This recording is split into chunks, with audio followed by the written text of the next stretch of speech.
സങ്കീർത്തനം 28:1. യഹോവേ, ഞാൻ നിന്നെ വിളിച്ചപേക്ഷിക്കുന്നു, എൻ്റെ പാറയായുള്ളവേ, നീ കേൾക്കാതിരിക്കരുത്. ദാവീദിൻ്റെ സങ്കീർത്തനമാണ്. യഹോവയോട് തൻ്റെ സങ്കടം പകരുകയാണ്.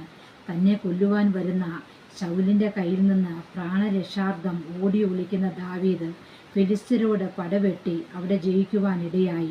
നമ്മുടെ ജയം യഹോവയിൽ തന്നെയാണ്. നമ്മൾ ശത്രുവിനെ ഭയന്ന് എവിടെ ഓടി ഒളിച്ചാലും അവിടെയും ജയം ക്രിസ്തു തന്നെയാണ്. എന്നാൽ ദാവീദിനെ തകർക്കുവാൻ വന്ന ശൗലിൻ്റെ അന്ത്യം ശൗലിൻ്റെ കയ്യിൽ ഇരുന്ന വാളിനാൽ തന്നെയായിരുന്നു.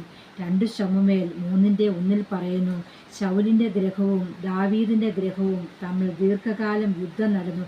എന്നാൽ ദാവീദിന് ബലം കൂടിക്കൂടിയും ശൗലിൻ്റെ ഗ്രഹം ക്ഷയിച്ചും വന്നു.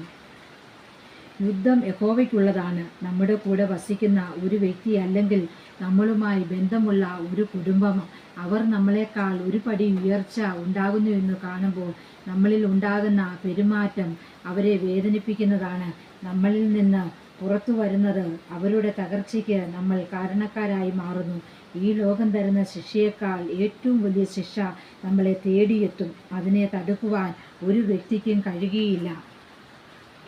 ദാവീദ് ആരാണെന്ന് ശൗൽ അറിഞ്ഞിട്ടും ദാവീദിനെ ശൗൽ അംഗീകരിക്കുകയും അവൻ്റെ പൃഥുഭവനത്തിലേക്ക് മടങ്ങിപ്പോകുവാൻ ശൗൽ ദാവീദിനെ അനുവദിച്ചില്ല. ശൗലിൻ്റെ മകൻ യോനാഥാൻ ദാവീദിനെ സ്വന്തം പ്രാണനെ പോലെ സ്നേഹിക്കുകയും യോനാഥാൻ്റെ വസ്ത്രവും വാളും വില്ലും അരക്കച്ചിയും ദാവീദിനെ കൊടുക്കുവാനിടയായി തീർന്നു. ശൗൽ ചെയ്യേണ്ട കാര്യാദികളൊക്കെയും ചെയ്യുവാൻ ശൗൽ ദാവീദിനെ ഏൽപ്പിക്കുകയും പടജനത്തിൻ്റെ മേധാവിയാക്കുകയും ചെയ്തു. ദാവീദ് ഫെലിസ്ത്യനെ സംഹരിച്ച ശേഷം അവർ മടങ്ങി വരുമ്പോൾ ഇസ്രയേലിലെ പട്ടണത്തിലെ സ്ത്രീകൾ ശൗൽ 1000 കൊന്നു, ദാവീദോ 10,000 എന്ന് പാടി നൃത്തം ചെയ്യുന്നത് കണ്ടപ്പോൾ ശൗൽ കോപിഷ്ഠനായി മാറി. ശൗലിനേക്കാൾ ബലവാനാണ് ദാവീദ് എന്ന്, ദാവീദിനെ ജയിക്കുവാൻ ശൗലിന് കഴിയുകയില്ല എന്നും മനസ്സിലാക്കിയ ശൗൽ ദാവീദിന് വിരോധമായി മാറി. ദാവീദിനെ ഇല്ലാതെയാക്കുവാൻ ശ്രമിച്ചു.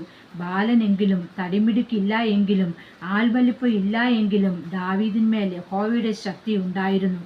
ദാവീദിൻ്റെ രക്ഷയും പരിചയവും യഹോവയിൽ തന്നെയായിരുന്നു. ദാവീദ് തൻ്റെ അപ്പൻ്റെ ആടുകളെ മേയിക്കുന്ന ഒരു വ്യക്തിയായിരുന്നു.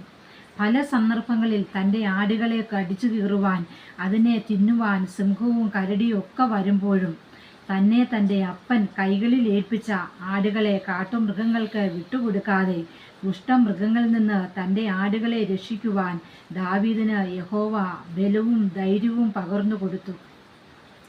നമ്മുടെ ജീവിതത്തിലും പുറകോട്ടെ ഒന്ന് നോക്കിയാൽ എത്രയെത്ര അനുഭവങ്ങൾ പറയുവാനുണ്ട്.